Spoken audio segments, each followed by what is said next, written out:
Hello friends, welcome to flourish learning. शिक्षणाने माणूस समृद्ध होतो. चला तर मग आज आपण इयत्ता 9वीचा गणित भाग 1 मधील पाठ 2 वास्तव संख्या शिकूया, समजून घेऊयात आणि समृद्ध होऊयात. आज आपण या पाठातील सराव संच 2.5 सोडवणार आहोत. सराव संच 2.5 मधील प्रश्न पहिला, किंमत काढा. यामध्ये आपल्याला 3 उदाहरणे दिलेली आहेत. चला तर मग सोडवून पाहूयात. तर पहिलं उदाहरण काय आहे ते, केवळ मूल्यात 15 वजा 2. बरोबर. आता इथे काय होईल, ही केवळ मूल्यात 15 वजा 2 आपण आहे तसे लिहूया. बरोबर. आता 15 वजा 2 ही वजाबाकी येते आपल्याला, म्हणून केवळ मूल्यात ही वजाबाकी किती येईल, 15 वजा 2 13. सुट्टीसाठी वजाबाकी आहे म्हणून बरोबर काय होईल उत्तर. आता हे केवळ मूल्य आपण तर काढूयात. इथे काय मिळेल आपल्याला, 13 मिळेल. जर x धन असेल तर x केवळ मूल्य सुद्धा काय मिळतं आपल्याला, x मिळतं.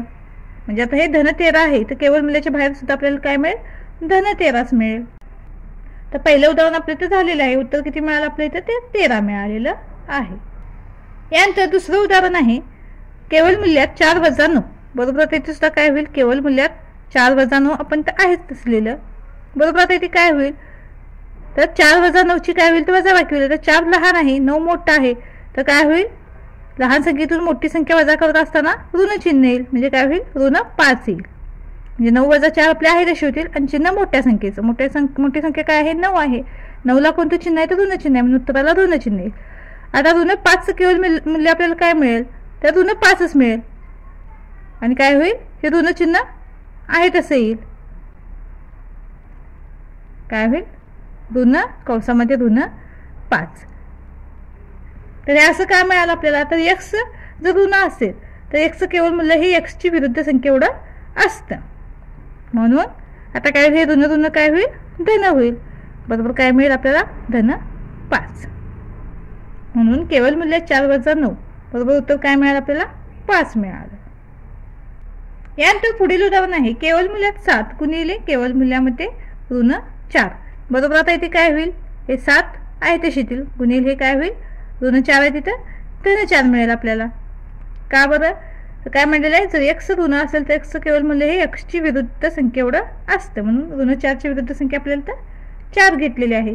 त्यांचा गुणाकार करूया. हा गुणाकार किती मिळतो आपल्याला, 7 28.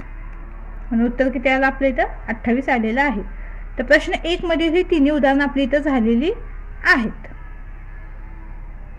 यानंतर प्रश्न 2 सोडवा.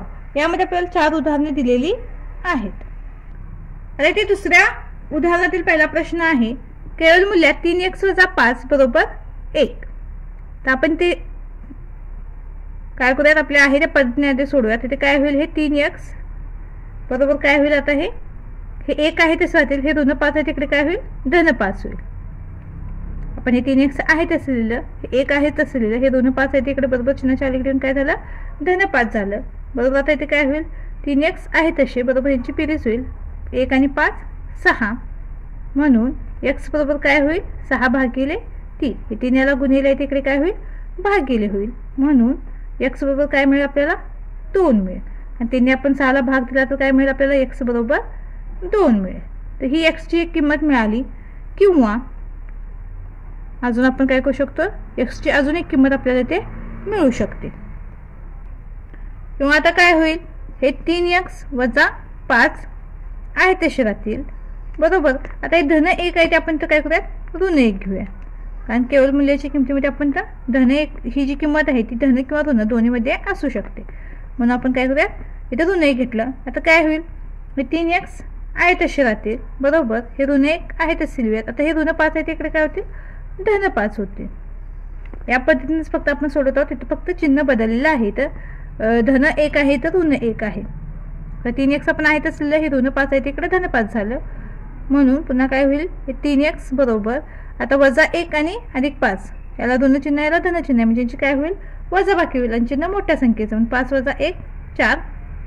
आणि 5 ही मोठी संख्या आहे, त्याला धन चिन्ह आहे, म्हणून हे धन 4 मिळेल आपल्याला. म्हणून x बरोबर काय होईल, आता इथे 4 भागिले 3. काय होईल, हे x आहे तसे 3 गुणिले इकडे भागिले होईल, 4 भागिले 3. ही x ची काय आपल्याला दुसरी किंमत मिळालेली आहे. लक्षात आलं का तुमच्या. तर आपल्या इथे x च्या 2 किमती मिळालेल्या आहेत, x बरोबर 2 आणि x बरोबर 4/3. तर इथे आपण काय केलं, हे आहे तसं समीकरण सोडवलं. फक्त हे ऋण 5 आहे तिकडे धन 5 घेतलं आणि त्यानंतर आहे तसं आपण इथं सोडवलं. इथं काय केलं, इकडचे जे समीकरण आहे पण आहे तसं लिहिलं आणि इकडे धन 1 आहे ते आपण ते ऋण 1 घेतलं आणि त्यानंतर ही किंमत मिळवलेली आहे. यानंतर दुसरं उदाहरण आहे केवळ मूल्यात 7 - 2x = 5. याच पद्धतीने आपण हे उदाहरण इथे सोडवणार आहोत. तर आधी आपण ते काय करूयात, तर हे 7 - 2x आहे तसे लिहूयात बरोबर 5. आपण आहे तसे ते किमती घेतलेल्या आहेत. 7 - 2x बरोबर इथे 5 आपण आहे तसं लिहिलं. आता काय करूयात, हे वजा 2x आहे तशी लिहूयात बरोबर. आता काय होईल, हे 5 पण आहे तशी होईल. हे धन 7 आहे तिकडे काय होईल, ऋण 7 होईल कारण आपण ते x ची किंमत काढत आहोत म्हणून आपण हे 2x आहे तसं लिहिलं बरोबर. हे वजा 2x आहे तसे येतील. आता 5 - 7 ही काय होईल, 7 - 5 ही वजा बाकी होईल. हे 2 आणि चिन्ह मोठ्या संख्येचं म्हणून काय मिळेल आपल्याला, ऋण 2. ऋण 2x बरोबर ऋण 2. इथपर्यंत आपल्याला हे उत्तर मिळालेलं आहे. आता इथे काय करूया, तर दोन्ही बाजूंना आपण ऋण 1 ने गुणून घेऊयात म्हणजे काय होईल, ऋण चिन्ह जे आहे ते निघून जाईल बरोबर. आपल्याला काय मिळेल, 2x बरोबर 2 मिळेल. म्हणून x बरोबर काय होईल, 2/2. ह्या दोनला आपण भाग देऊयात म्हणून x बरोबर काय मिळेल आपल्याला, 1. लक्षात आलं का तुमच्या. आपण ते ऋण चिन्ह कसं घालवलं, तर दोन्ही बाजून आपण काय केलं, ऋण 1 ने गुणून घेतलं. ते तुम्हाला गुणून इथे दाखवायची काही गरज आहे का, नाही. तुमच्या आता लक्षात येतं ते सहजपणे. तर इथे ऋण 1 ने गुणल्यामुळे दोन्हीकडचं ऋण चिन्ह निघून गेलं आणि त्यानंतर काय होईल, हे 2x बरोबर 2 मिळाले. x बरोबर काय मिळाले, हे 2/2 आणि 2ला 2 ने भागल्यानंतर आपल्याला 1 मिळतं म्हणून x ची किंमत इथे काय मिळाली, 1 मिळाली. किंवा आता दुसरी पद्धत काय होईल, तर 7 - 2x आपण आहे तसे लिहूयात. आता हे धन 5 आहे ते आपण ते काय करणार आहोत, ऋण 5 घेणार आहोत म्हणून काय होईल, ऋण 2x बरोबर काय होईल, हे ऋण 5 आणि हे धन 7 आहे ते इकडे काय होईल, ऋण 7 होईल बरोबर. काय होईल पुन्हा, हे ऋण 2x आहे तसं लिहूयात बरोबर. आता वजा 5 आणि वजा 7 दोन्हींना ऋण चिन्ह आहे म्हणजे काय होईल, बेरीज होईल आणि चिन्ह ऋण आहे तसे येईल. 7 आणि 5 12. आता इथे सुद्धा काय होईल, दोन्ही साईडना आता इथे सुद्धा पहा, ऋण 2x बरोबर ऋण 12 आपल्याला मिळालेलं आहे. आता इथे सुद्धा काय करतो आपण, ऋण 1 ने दोन्ही बाजूंना गुणून घेऊयात म्हणजे काय होईल, ऋण चिन्ह निघून जाईल आणि 2x बरोबर 12 आपल्याला मिळेल.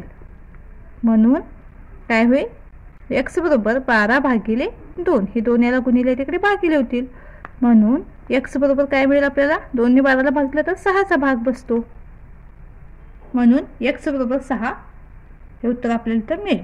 ही किंमत आपल्याला तर मिळेल. तर इथे पहा, इथे x बरोबर 1 आणि x बरोबर 6 या अशा दोन किमती आपल्याला x मिळालेल्या आहेत. यानंतर पुढील उदाहरण आहे केवळ मूल्यात 8 - x / 2 बरोबर 5.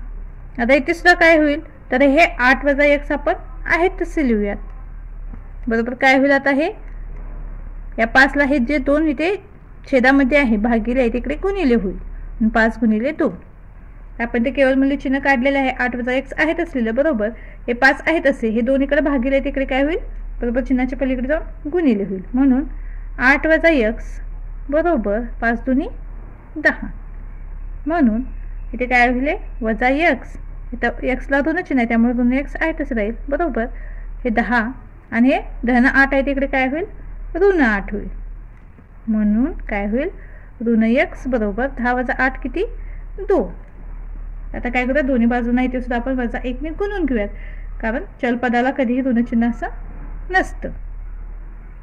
तर आपण काय करूया, दोन्ही बाजूंना ऋण 1 ने ते गुणून घेऊयात म्हणून काय होईल, x बरोबर ऋण 2. तर आपल्याला x ची किंमत ऋण 2 मिळालेली आहे. किंवा आता इथे काय होईल, पुन्हा ह्याच पद्धतीने आपण याला सोडूयात. इथे काय होईल,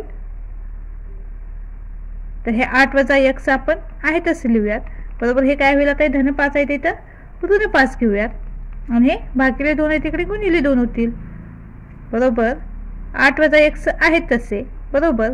5 × 2 = 10 पण ऋण चिन्ह असल्यामुळे ऋण 10 हे उत्तर मिळेल म्हणून ऋण x बरोबर काय होईल, ऋण 10. हे धन 8 आहे तिकडे ऋण 8 होतील म्हणून ऋण x बरोबर आता हे वजा 10 आणि वजा 8 यांची काय होईल, चिन्ह समान असल्यामुळे बेरीज होईल आणि चिन्ह समानतेच येईल म्हणजे ऋण 18 मिळेल. आता दोन्हींना ऋण चिन्ह आहे काय करूया, दोन्ही बाजूंना ऋण 1 ने आपण ते गुणून घेऊया म्हणजे काय होईल, हे ऋण चिन्ह निघून जाईल दोन्हींचं म्हणून x बरोबर काय मिळेल आपल्याला इथे 18 मिळेल. आपल्याला ते एक्सची किंमत किती मिळालेली आहे? 18 मिळालेली आहे.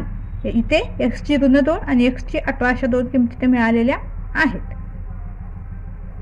यानंतर पुढील उदाहरण आहे केवळ मूल्यात 5 अधिक x/4 बरोबर 5. आता इथे काय होईल? तर हे 5 अधिक x/4 बरोबर 5 बरोबर काय होईल? इथे x/4 आपण आहेतच लिहूयात बरोबर. हे 5 सुद्धा आपण आहेतच लिहितो. हे 5 धन आहे, इकडे काय होईल? ऋण होईल.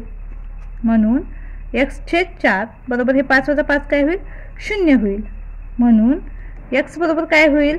आता हे 4 गुणिले 0 होईल. हे 4 इकडे भागिले तिकडे गुणिले होईल.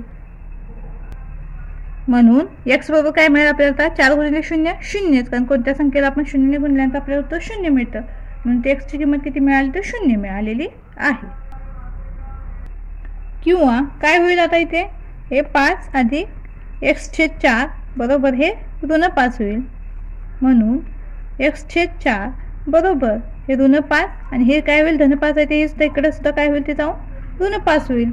म्हणून x/4 बरोबर काय होईल? आता हे ऋण ऋण यांची बेरीज होईल, धन होईल. म्हणजे काय होईल? 5 आणि 5 10, ऋण 10 होईल. म्हणून x बरोबर काय होईल? तर ऋण 10 गुणिले 4 होईल. 4 इकडे भागिले तिकडे जाऊन काय होईल? गुणिले होईल. म्हणून x बरोबर काय मिळेल आपल्याला? ऋण 40. त्याचोक 40 आणि ऋण चिन्ह आहे तसं. तर इथेच आपल्याला एक्सच्या दोन किमती मिळालेल्या आहेत, एक्स बरोबर 0 आणि एक्स बरोबर ऋण 40. तर अशा पद्धतीने आपला इथे सराव संच पूर्ण झालेला आहे. व्हिडिओ आवडल्यास चॅनलला लाईक, शेअर, सबस्क्राईब नक्की करा आणि हो कमेंट सुद्धा नक्की करा. धन्यवाद.